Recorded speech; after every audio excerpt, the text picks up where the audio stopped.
Assalamualaikum warahmatullahi wabarakatuh. Om Swastiastu, Namo Buddhaya, salam sejahtera bagi kita semua. Untuk panjenengan yang pertama mengunjungi channel ini, selamat datang di channel Khatulistiwa Masa. Semoga panjenengan semua diberi kesehatan, umur panjang, rezeki yang melimpah, kesejahteraan hidupnya, dan yang pasti diberi rahmat oleh Tuhan Yang Maha Kuasa. Jika kalian menyukai video ini, mari bersama-sama dukung channel ini dengan cara subscribe, like, komen, dan aktifkan tombol loncengnya.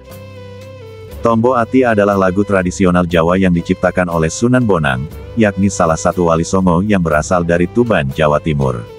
Lagu ini berisi tentang 5 cara yang mendasar agar seorang muslim memperoleh kedamaian dan ketenangan spiritual, yaitu dengan membaca Al-Quran beserta maknanya, melakukan sholat sunnah tahajud, di samping juga melakukan sholat fardu, berkumpul dengan orang-orang soleh, melaksanakan puasa-puasa sunnah, di samping juga melaksanakan puasa wajib, serta terus-menerus berzikir kepada Allah.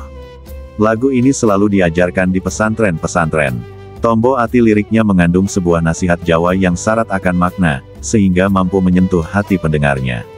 Lagu Tombo Ati, atau Obat Hati, seringkali diputar menjelang atau ketika Ramadan.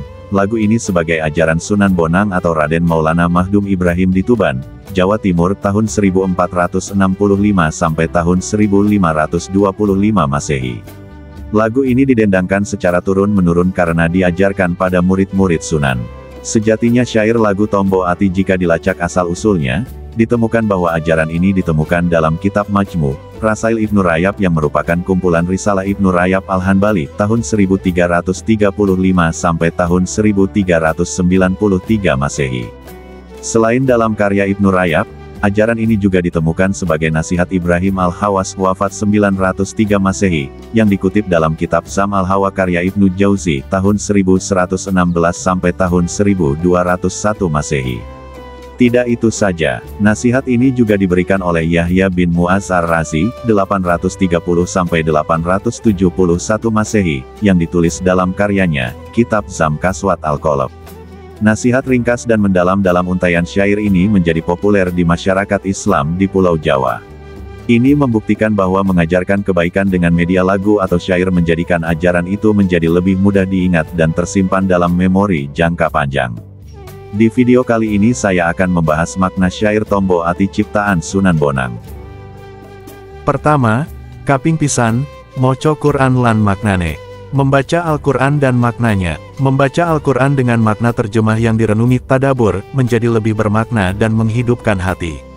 Jika hanya dengan membaca saja mampu menguatkan batin seseorang, membaca setiap ayat dengan perlahan dan perenungan akan menjadikan seseorang setidaknya paham dengan makna umumnya dan tidak sekedar membacanya dengan singkat. Kedua, kaping pindo, solat wengi lakonono. Mendirikan salat malam, bangun dan memohon kepada Allah di waktu sepertiga malam merupakan terapi yang memiliki dampak positif yang kuat bagi kondisi diri seseorang. Selain karena kondisi malam hari yang lebih tenang dan lebih damai sehingga mengondisikan diri untuk beribadah saat itu. Begitu juga karena pada waktu itu seseorang bisa memanfaatkannya sebagai waktu untuk berdoa dan memohon ampunan, di mana waktu sepertiga malam terakhir adalah waktu yang tepat untuk berdoa. Ketiga, kaping telu, wong kang soleh kumpulono. Berkumpul dengan orang-orang baik. Orang-orang baik atau saleh adalah orang-orang yang selalu menebar kebaikan dan membawa nilai-nilai positif bagi orang lain. Orang-orang seperti ini akan memberikan nasihat dan saran yang baik untuk siapapun yang berada di sekitarnya, dan selalu berusaha untuk tidak menyakiti dengan perbuatan dan lisannya.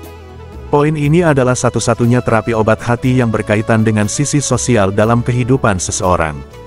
Karena diri seseorang terpengaruh atau berpengaruh dengan kondisi sosial di sekitarnya, di sisi lain setiap orang tidak bisa hidup sendiri. Akan tetapi orang-orang solih selalu memberikan dukungan kepada orang lain untuk berbuat baik dan tangguh dalam menghadapi kehidupan, bukan sebaliknya. Keempat, kaping papat, kudu weteng ingkang luwe. Banyak berpuasa. Berpuasa memang membuat fisik sedikit merasa lemah karena tidak mengkonsumsi makanan dan minuman, tidak seperti biasanya. Di sisi lain, kondisi yang lebih lemah itu juga menjadikan seseorang kemudian bersifat lebih lembut dari biasanya. Jikapun dalam kondisi puasa seseorang itu marah, dia akan menyesal karena dengan marah itu kondisi fisiknya menjadi lebih lemah dan cepat lapar. Kelima, zikir wengi ingkang suwe, atau zikir malam dalam waktu yang lama. Ini tentu saja menyesuaikan dengan kondisi masyarakat Jawa saat itu. Karena dengan zikir, masyarakat Jawa akan lebih memahami apa yang perlu dilakukan untuk mengobati kondisi mereka. Karena zikir merupakan jalan dan metode untuk merendah diri di hadapan Allah. Sehingga lebih spesifik dan lebih mudah dipahami.